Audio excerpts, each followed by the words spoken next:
ఉండాలి. రేవంత్ ఉద్దీన్ కి ఆ భయం ఉండాలి. బీజేపీ అంటే ఆ భయం లేకపోతే పాలన చక్కగా సాగనీయడు. కర్రగాల్చి వాత పెడతాం, చెర్రకూలలాగా ఉంటాం బీజేపీ. కాబట్టి ఆ భయం పట్టుకున్నది. ఈ రోజు బీజేపీ అంటే రేవంత్ రెడ్డికి నిద్ర రావట్లేదు, నిద్ర లేని రాత్రులు గడుపుతా ఉన్నారు. ఎందుకంటే బీజేపీ బలం పెరుగుతా ఉంది. మున్సిపల్ ఎన్నికల లోపల, మొన్న జరిగిన పార్లమెంట్ ఎన్నికల లోపల ఏ విధమైన ఫలితాలు వచ్చినాయో అవే ఫలితాలు పునరావృతమయ్యే పరిస్థితి ఈ రోజు మున్సిపల్ ఎన్నికల లోపల బీజేపీ రూపంలో కనిపిస్తుంది. కాబట్టి ఆ భయం పట్టుకున్నది. ఆ భయం ఆవహించిన సందర్భంలో మాట్లాడుతున్న మాటలుగా మేము భావిస్తా ఉన్నాం.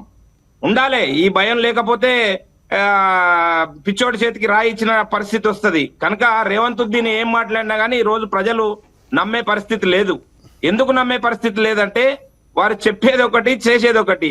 బ్లాక్ మెయిలింగ్ అని ఏదైతే చెప్తా ఉన్నాడో రేవంత్ రెడ్డి, ఆ రేవంత్ ఉద్దీన్ సరే ఓకే, మీరు చెప్పిన దానికి మేము అంగీకరిస్తున్నాము. రేవంత్ రెడ్డి గారికి ఈ రోజు భయం పట్టుకున్నదని చెప్తా ఉన్నాము. రంగులు మార్చడంలో మహా దిట్ట రేవంత్ రెడ్డి అని చెప్పి అందరికీ అర్థమైపోయింది ఈ రోజు తెలంగాణ సమాజం.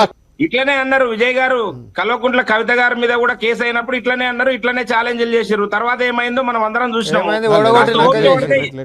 కాస్త ఓపిక పడితే ఎవరికి ఏం జరుగుతుంది, ఎవరికి ఏం జరగాలనో అవి జరిగే రాసి పెట్టే ఉంటాయండి. వీరు చేసిన పాపాల చిట్టా ఇంత అంత కాదు. ఏ పాపానికైనా ఆ చిట్టా తయారయ్యే ఉంది. దానికి తగిన మూల్యం రేవంత్ రెడ్డి గారైనా లేదనుకుంటే గడిచిన మాజీ ముఖ్యమంత్రి కేసీఆర్ గారైనా మూల్యం చెల్లించుకోవాల్సిందే. ఎవరిని వదిలిపెట్టే ప్రసక్తే లేదు.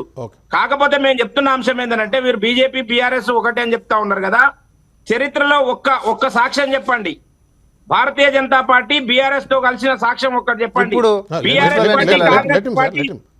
బీఆర్ఎస్ పార్టీ కాంగ్రెస్ పార్టీ కలిసి ఎన్నికల్లో పోటీ చేసినాయి, కలిసి అధికారాన్ని పంచుకున్నాయి, మంత్రివర్గంలో పాలు పంచుకున్నారు, ఇప్పుడు వాటాలు పంచుకుంటా ఉన్నారు.